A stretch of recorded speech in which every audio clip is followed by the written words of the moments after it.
Halo semuanya, apa kabar? Mudah-mudahan sehat-sehat semua ya. Kali ini videonya spesial buat kalian yang punya keinginan atau mimpi kerja dan juga tinggal di Jepang. Terutama buat kalian yang mau bekerja di Jepang ya. Jadi gue Andika Sarasono akan menjelaskan ke kalian ada sebuah metode ujian baru dari Japan Foundation yang bernama JFT Basic. Nah mungkin kalau ujian-ujian gini kalian akan langsung membayangkan apa sih beda dengan JLPT? Ini untuk siapa ujiannya, berapa biayanya, dan juga lokasinya, di mana saja. Jadi pokoknya tonton video ini sampai selesai karena ini adalah all about JFT Basic. Oke, jadi dari pengertiannya dulu nih, mungkin beberapa dari teman-teman belum ada yang tahu apa itu JFT Basic. JFT Basic atau Japan Foundation Test Basic itu adalah ujian bahasa Jepang untuk menilai kemampuan percakapan sehari-hari selama hidup di Jepang tanpa adanya kesulitan. Jadi ditujukan untuk nanti kalian pekerja di sana ya, dan bisa bercakap-cakap bahasa Jepang sehari-hari dengan orang Jepang pastinya tanpa adanya kesulitan. Jadi dipersiapkan dulu di Indonesia sebelum kalian berangkat ke sana. Nah, diperuntukkan untuk siapa? Untuk orang asing yang bekerja di Jepang. Jadi memang ujian ini diselenggarakan di luar Jepang untuk orang-orang asing. Diselenggarakan di 7 negara Asia, termasuk di Indonesia, dan di Indonesia ada 3 kota yang menyelenggarakan, yaitu Jakarta, Bandung, dan juga Surabaya. Jadi buat kalian yang tinggal di sana, nah lebih dekat nih, lebih mudah aksesnya. Lalu juga JFT Basic ini, kalau kalian sudah lulus, nanti sertifikatnya bisa digunakan untuk mengajukan visa pekerja berketerampilan khusus atau Tokutei Gino nomor 1. Nah mungkin ada juga yang pernah dengar, apa itu Tokutei Gino? Bahkan ada beberapa yang nanya ke gue, gimana caranya bang supaya mendapatkan visa Tokutei Gino? Ini adalah caranya.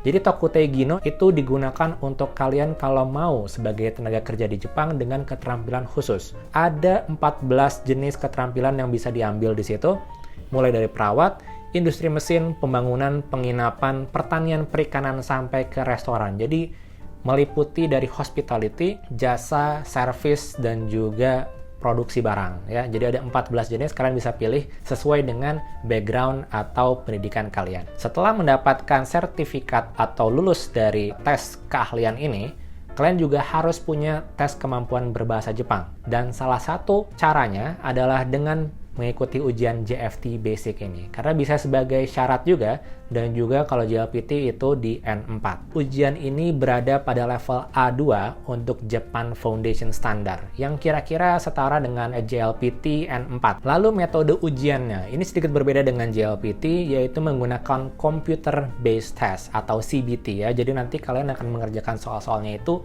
di depan layar komputer. Lalu untuk struktur ujiannya, nah mungkin kalian akan bertanya-tanya, soal apa yang kira-kira akan keluar?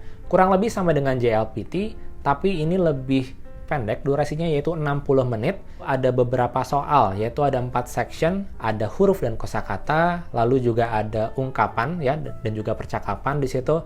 Ada pendengaran, listening, dan yang pastinya ada untuk pemahaman bacaan atau reading. Lalu lokasi ujian tadi ya, ini bisa kalian lihat di layar. Jadi untuk Jakarta, Bandung, dan juga Surabaya ada beberapa tempat yang memang bisa untuk menjadi penyelenggara di masing-masing kota tersebut.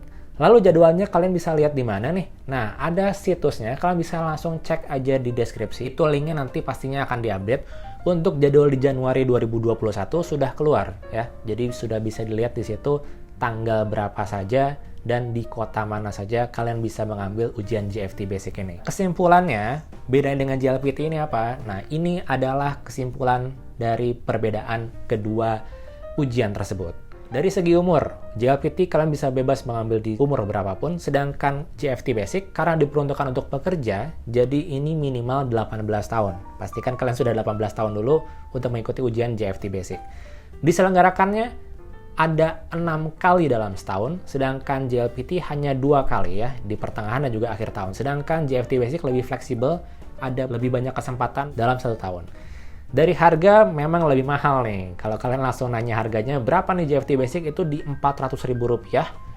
Sedangkan JLPT itu range-nya mulai dari Rp120.000 sampai Rp220.000. Dengan Rp400.000 ini kalian bisa langsung mendapatkan hasilnya tanpa perlu menunggu sebulan sampai 2 bulan seperti yang kalau kalian dapatkan ketika mengikuti ujian JLPT. Dengan JFT Basic, kalian selesai ujiannya, kalian langsung dapat hasilnya, lulus atau tidak. Dan untuk sertifikatnya, kalian bisa langsung dapatkan dalam 5 hari kerja setelah ujian kalian selesaikan. Jadi mulai dari hasilnya lebih cepat dan juga sertifikatnya jauh lebih cepat. Lalu gimana nih persiapan untuk menghadapi JFT Basic? Apa saja yang harus dipelajari dan bagaimana belajarnya? Japan Foundation juga menyediakan buku yang bernama Irodori. Buku ini bisa membantu kalian untuk latihan mendengar percakapan maupun membaca agar terbiasa dan lebih siap menghadapi ujian JFT Basic. Ya, jadi dengan buku ini kalian bisa baca nih kira-kira percakapan apa saja yang berada di level A2. Dan juga pastinya kalau kalian mau untuk latihan-latihan soal, kalian bisa mengunjungi situs pembelajaran Marugoto Online dan juga Minato yang nanti linknya akan disertakan di deskripsi, jadi nggak usah khawatir. Kalau kalian masih ada pertanyaan, silakan langsung tanyakan aja di kolom komentar, atau kalau mau langsung tanya ke Japan Foundation ya, ke staff-staff mereka juga pasti akan menjelaskan secara lebih rinci, misalnya kira-kira persiapan dan juga ujiannya seperti apa. Kalian bisa langsung tanyakan di websitenya Japan Foundation. Jadi itu adalah salah satu cara kalau kalian mau ke Jepang ya, dengan sebagai statusnya pekerja. Dan pastinya buat kalian yang lagi proses mau ke Jepang, semangat ya. Kalau kalian lagi nyari, ini bisa menjadi salah satu alternatif kalian untuk tinggal dan juga kerja di Jepang.